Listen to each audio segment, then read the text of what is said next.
السلام عليكم ورحمة الله وبركاته. أهلا بكم في حلقة جديدة من بودكاست قهوة سادة. في البداية صلي على النبي، ولو في أي فرض من فروض ربنا أنت ما صليتهوش قوم صليه وتعالى، وما تنساش تدعي لإخواتنا في غزة وفي السودان وفي كل مكان إن ربنا يرفع عنا البلاء ويعيد شمل الأمة من جديد. خلينا نخش في موضوعنا النهاردة. حلقة النهاردة بعنوان على مهلك. هد شوية. أغلبنا بيبقى عايش في حياته إن هو عمال يسمع فيديوهات كتير مفيدة، يخلص كورسات كتير مفيدة، يطور من نفسه في حاجات كتير، بيتعلم كتير، بيسمع كتير، لكن في الاخر دايما المحصله صفر. اعرف ناس خلصت كميه دورات كتير جدا كتير جدا، ولكن في الاخر المحصله صفر، او مش محصله صفر يا عم، ولكن المحصله مش المرجوه. يعني انا اكون المفروض خلصت 10 فيديوهات، فالمفروض ان انا على الاقل اكون اتغيرت بنسبه من 50 ل 60%، لكن ده ما بيحصلش. ناس كتير مننا تقعد تسمع مش عارف فيديوهات، هنا لشخص بيتكلم عن تطوير الذات، وهنا عن شخص بيتكلم عن النفسيه، وهنا عن شخص بيتكلم عن كذا وكذا وكذا، ومع ذلك في الاخر هو اصلا ما بيتغيرش. الاثر اللي بيظهر عليه يكاد يكون معدوم. ايه هنا الفكره وايه المشكله هنا؟ اولا انا انسان بسيط زيك. طب يعني ليه انا بقول كده؟ لان انا مش زي الناس اللي هتشوفها على السوشيال ميديا اللي هي بتقول لك انا خلصت 3000 كورس واشتغلت في اكبر مكان في الدنيا وعملت كل ده خالص. انا انسان زيه زيك، انسان عايز ينجح في حياته وينجح في حياته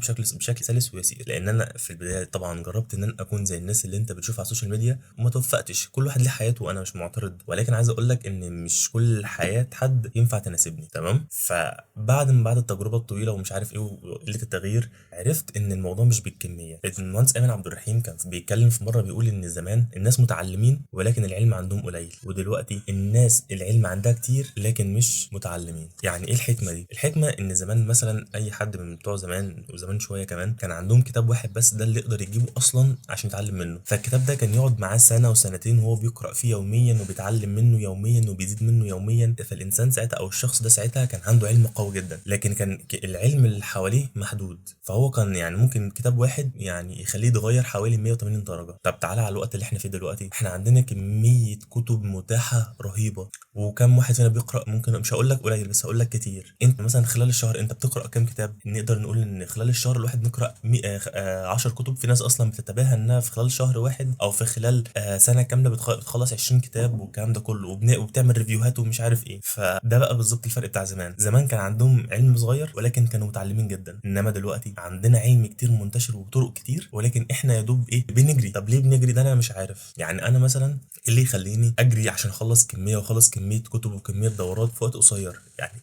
ليه انا ليه اعمل كده؟ هل انا في حد عامل لي رود ماب او عامل لي مسار حياتي لازم ان امشي عليه؟ لا. هل ربنا عز وجل قال لي اول ما اتخلقت انت لازم تجري وتعمل وتعمل؟ برضه لا. طب هل المطلوب من العلم ان انا اخلص كميه كبيره منه، ولا المطلوب من العلم ان انا اتغير بيه؟ زمان الصحابه لما كانوا بيتعلموا القران ما نزلش عليهم اولا قطعه واحده، ولكن القران نزل عليهم صور صغيره او صور او اجزاء صغيره في مكه. او خلينا نرجع لمكه. ايام ما الصحابه كان يعني ما كانش في اي حاجه غير تعذيب. الصحابه دول ايه اللي كان بيخليهم صابرين على البلاء ده؟ يعني ايه اللي هم شافوه في القران خلوهم يصبروا على البلاء ده؟ نفهم كده ان اللي نزل عليهم او حب القران صغيرين مقارنه طبعا بالقران كله، والحبه الصغيرين دول يعني غيروا حياتهم، خلاهم يستحملوا التعذيب والتنكيل وكل حاجه. فالعبره دايما مش بالكميه اللي انا خلصتها، ولكن العبره دايما بانا استفدت ايه من اللي انا خلصته. انت ممكن تقعد تقرا كتاب سنه كامله، مش معنى ان انا بتراخي، مش قصدي ان انت تقعد تقرا كل يوم 10 يعني كل يوم ربع صفحه، لا. تقرا كتاب سنه كامله، تعيد الكتاب مره واثنين وثلاثه لحد ما افكار الكتاب ده تبقى خلاص مترسخه جواك وانت بتقوم بيها بشكل تلقائي. ساعتها انت اتغيرت فعلا، ساعتها انت اتغيرت واستفدت من الكتاب ده. على عكس لما واحد يقرا 20 كتاب في السنه وما بيعملش فيهم حاجه. على العكس برضو نخليها بشكل واقعي اكتر، حد مثلا حفظ قران، حد حافظ قران وده جميل، ولكن ايهما افضل؟ واحد حفظ قران والاثر بتاع القران بنى عليه فاصبح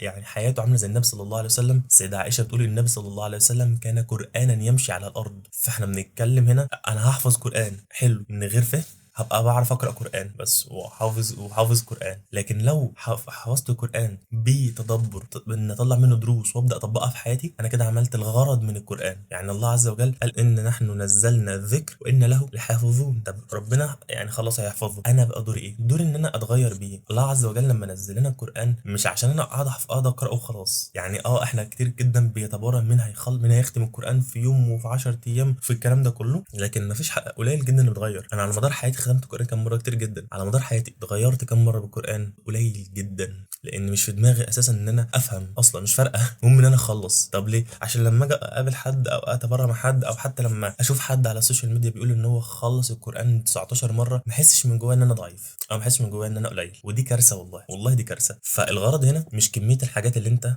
سمعتها، مش كميه الحاجات اللي انت وصلت وعرفتها.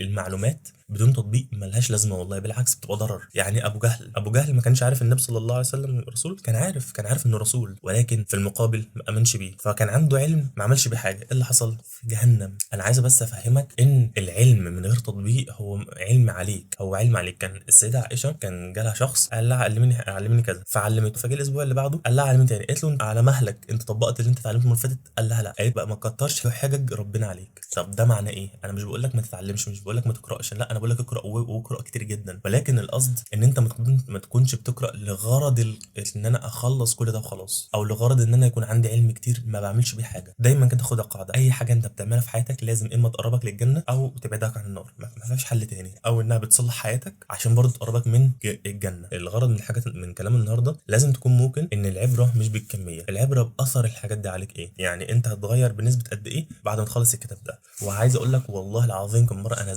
زيك بالظبط. يعني انا ممكن كنت مثلا ايه بقرا كتب، اقرا عشان بس ايه، عشان اقول ان انا خلصت. والله انا بكلم بجد، انا ما بقى يعني انا مش بخدعك، انا بكلم بجد. وكنت عامل لسته معايا بقى كده في كل الكتب، كل الانجازات اللي انا عملتها. لان باختصار بشوف الناس على السوشيال ميديا ده خلص مش عارف كذا وكذا وكذا و20 كورس ومش عارف ايه، فعايز ان انا ابقى زيهم، عايز ان انا في اخر السنه ابقى عندي اهداف. ولكن مع الوقت اكتشفت ان ده مش صح، ان انا كنت ولا حاجه. الفتره الاخيره مثلا مسكت كتاب معين بدون ذكر اسمه، قريته مره واستفدت منه، قعدت مثلا اسبوعين ولا حاجه بقرا كتاب تاني، قلت لا انا ارجع للكتاب الاولاني استفاد منه تاني، لان الافكار بتاعته يعني لما طبقتها اول مره كانت جميله، عايز ان انا اطبقها تاني. فلما رجعت تاني الافكار بتاعته بقت اقوى، حسيت ان انا اي نعم انا بقيت مدرك الافكار كويس، وبقيت ان انا بحاول ان انا ازرعها جوايا عشان اتغير. هو ده المطلوب ان انا استفاد من اي محتوى علمي بيتقدم لي. طب وبالنسبه للكورسات انت مش مطلوب منك يا صاحبي انك تخلص كل كورسات الدنيا، ولكن مطلوب منك انك لما تاخد كورس تطبقه في حياتك، تطبقه كويس جدا. الشاطر اللي فينا مش اللي هو بيعرف يشتغل على كل البرامج الموجوده في الدنيا، ولكن الشاطر اللي فينا اللي هو بيعرف يشتغل على برنامج واحد ولكن بشكل محترف. ممكن واحد يشتغل على برنامج اصلا يبان لك انه ضعيف، ولكن يعمل عليه شغل والله العظيم قوي جدا. فالغرض ان انت لما تيجي تتعلم حاجه ما يبقاش غرضك ان انت تخلص كل الكميه دي، انت غرضك ان انا سمعت الحلقه دي النهارده، فانا طلعت بايه من الحلقه دي النهارده؟ ايه الافكار الجديده اللي دخلت حياتي؟ ايه الحاجات اللي انا اقدر اتخيل حياتي هتتغير بعدها؟ فاهم قصدي؟ فهي مش بالكميه، اوعى ابدا تمشي ورا الكميه، لانك انت والله هتضيع. لان انت اصلا بتتعلم ليه؟ يعني منطقي كده، انا بتعلم ليه؟ هل بتعلم عشان اخلص الكميه؟ فانت كده خلاص مش صح. لكن لو بتتعلم عشان تغير حياتك، عشان حياتك تبقى قويه، عشان تبقى انت قوي، فلا، لازم اهدى كده واقف كده على مهلي واقول انا بتعلم كذا عشان اوصل لكذا. طب خلاص، يبقى انا ماشي واحده واحده على مهلي. ما يفرقش معايا بقى الشخص الفلاني مثلا خلص 4 لغات وانا لسه واقف مكاني، لا انا مش فارقه معايا. ما يفرقش معايا مثلا الشخص الفلاني بقى طلع ناسا وانا لسه مكاني، برضه مش فارقه معايا. انا هنا مش بقول لك كسر، ولكن بقول لك اسعى على مهلك بالقدره بتاعتك، وحاول تستغل كل حاجه بتتعلمها تطبقها في حياتك. ده المطلوب. واكتر حاجه بتبقى فعلا صعبه شويه لما تلاقي حد فعلا بياخد دوره او يسمع محتوى ديني وبعدها ما بيطلعش منه بنتيجه. يعني مثلا بيسمع محتوى مثلا عن غض البصر وعن فوائده، وفي المقابل هو اصلا ما بيغضش بصره، يعني هو خلص المحتوى ما غضش بصره. فالناس دي ربنا من عليهم بهدايه، او من عليهم ان هم اصلا يتعلموا عنه ويسمعوا عن دينه، ولكن الاشخاص دي مهتميه برضه بالكميه، مهتمه بالكميه، ان انا اخلص كميه كبيره. انا والله ما بقلل من حد، والله العظيم بقلل من حد. وممكن الناس بتغير، بس احنا بنتكلم احنا عايزين تغير كبير، عايزين التغير اللي حصل للصحابه لما نزل عليهم شويه محتوى بسيط غيروا الكون. يعني سيدنا مصعب بن عمير كان معاه قد ايه من القران، وبالرغم من كل ده سافر المدينه، كان اول سفير في الاسلام، وراح المدينه غير المدينه كلها، المدينه كلها اتغيرت. هو كان معاه علم صغير وغيره، فراح غير الدنيا كلها. فلازم ان احنا نفوق الحته دي. وعايزك تكون مدرك حاجه، مش لازم ان المسار اللي انا مشيته يناسبك، مش لازم المسار اللي انت تمشيه يناسبني. كل واحد عنده حياته على مقاسه هو، مش على مقاس حد تاني. لو جيت تلبس الجزمه بتاعتي فهتلاقيها مش على مقاسك، هتلاقيها كبيره عليك، صغيره عليك. فانت ما تبقاش مقيد نفسك ان انا عايز اعمل ده عشان فلان بيعمل ده، او عايز نعمل ده عشان زي الناس اللي بتعمل ده. ما بلاش ده. انت كل المطلوب منك ان انت تحسن حياتك كل يوم، تسعى كل يوم، تسعى بجد، تطور من نفسك يوميا. ما تستناش مثلا ان الحياه تضغطك، تشتغل يوميا، تشتغل وتطور من نفسك. والانسان اللي ما بيطورش من نفسه انسان ميت. وانا هنا مش بقول لك ان انا انسان بسيط وكل حاجه مش معنى كده ان انا ما بسعاش، مش معنى كده ان انا ما بطورش من نفسي، بالعكس انا بسعى وبسعى في مجالات كتير بس انا بفهمك ان اللي انا وقعت فيه عشان ما تقعش فيه تاني، لان للاسف كتير مننا يعني كتير مننا بيجري ورا ده اصلا. والله العظيم كم مره كتير مننا بياخد كورسات وبياخد دورات عشان بس الترند ماشي فيها كده، ودي كارثه والله، دي كارثه كبيره جدا واصلا يعني والله كارثه كبيره. فلازم انك تبدا تفكر في حياتك تاني، انا عايز ايه، انا رايح فين، انا بتعلم ده عشان الناس دي اتعلمته، ولا بتعلم ده عشان حبه، ولا بتعلم ده عشان ده فيه افاده ليا. فلازم اكون على الاقل انا عارف انا بعمل ايه او بعمل ده ليه. وبلاش ننخدع بالناس بتاع السوشيال ميديا. انا مش بقول ان هم غلط، مش بقول ان هم وحشين، ولكن بقول ان هم عندهم حياه وعندهم ظروف غير ظروف انا ظروفي انا اصلا ما تساعدنيش ان انا اخد كورسين اصلا من اللي هم خدوهم بالفلوس اللي هم خدوها. فخلاص يبقى انا ليه افضل قاعد بقى ايه مقارن نفسي بيهم او حابط نفسي بسببهم ولا اي حاجه. انا ربنا عز وجل حط لي ظروف معينه عشان انجح في مكان معين، مش عشان انجح في المكان بتاعهم. ممكن اوصل لهم ولكن مش شرط ان انا اوصل لهم، مش شرط ان انا اكون مثلا زي الشخص الفلاني ولا الشخص الفلاني، مش شرط. انا المهم ان انا اكون انا بس، اكون نفسي. لو بقيت نفسي والله كل حاجه تنصلح. لو بقيت نفسي يعني عايز اقول لك ان في حمل كبير قوي على دماغك او على ظهرك انت حاطه كده هيتشال، لانك انت خلاص ما بقتش بتقارن نفسك بغيرك، ولكن بقيت تشوف انا عايز اوصل لايه، واشوف الاشخاص اللي وصلوا المكان اللي انا عايز اوصل له ووصلوا ازاي، وابدا ان انا امشي في الطريق ده على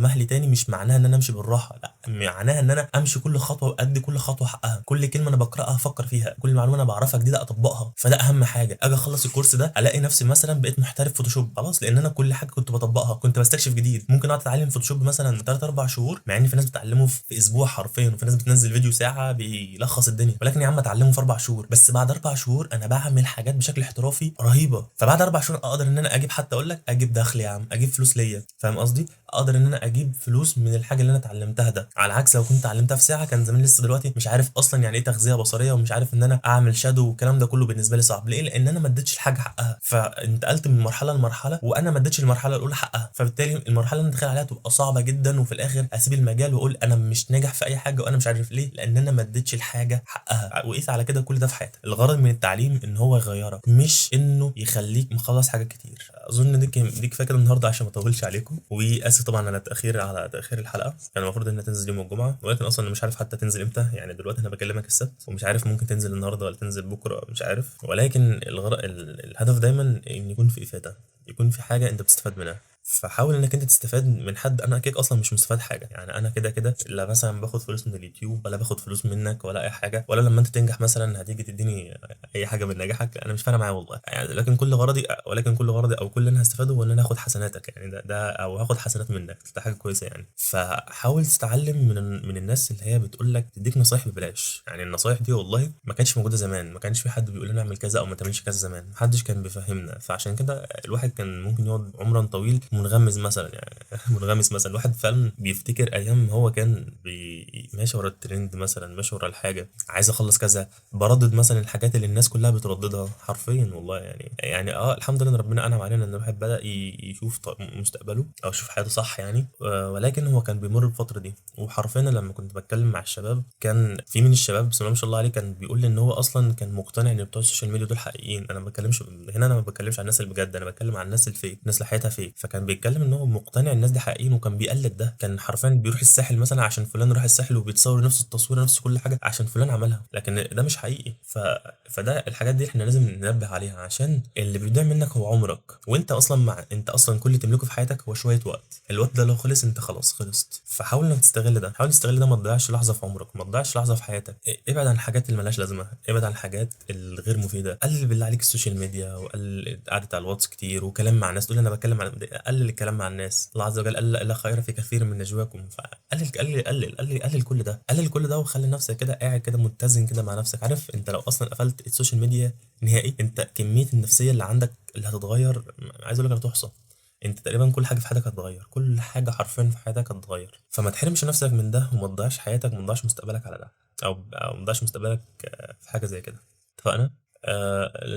كده احنا وصلنا لحد نهايه حلقتنا. اتمنى اكون استفدت بحاجه، اتمنى اكون يعني الحلقه كان فيها افاده ليك، وتطلع تكون انت طلعت بحاجه غيرت افكارك، غيرت مسارك. ماشي، انا المطلوب ان انا اقول الكلام، لكن المطلوب والكلام هيفضل كلام. طول ما انت ما طبقتش المعرفه دي، او ما خليتش المعرفه دي حاجه في حياتك، فخلاص انت ولا أي حاجه. مش هتفضل زي ما انت، هتفضل المحسن بتاع السنه دي والمحسن بتاع العشر سنين الجايين، مش هيتغير. ابدا طبق وابدا اشتغل، لان عارف ان الموضوع مش سهل. الموضوع ممكن ياخد منك مره تحاول، مره هتقع، مره تحاول، مره هتقع، بس في الاخر هتوصل، والله هتوصل. ومفيش حد يفضل يدق على الباب غير لما الباب اما هيتكسر في اما هيتكسر في ايده، اما الباب هيتكسر في ايده، اما الباب هيتكسر في ايده او هيتفتح له. فانت ما تيأسش، ما تيأسش، افضل شغال وافضل شغال، ويوميا طور من نفسك. هتقع مره هتقوم تاني، هتقع وتقوم، هتقع وتقوم.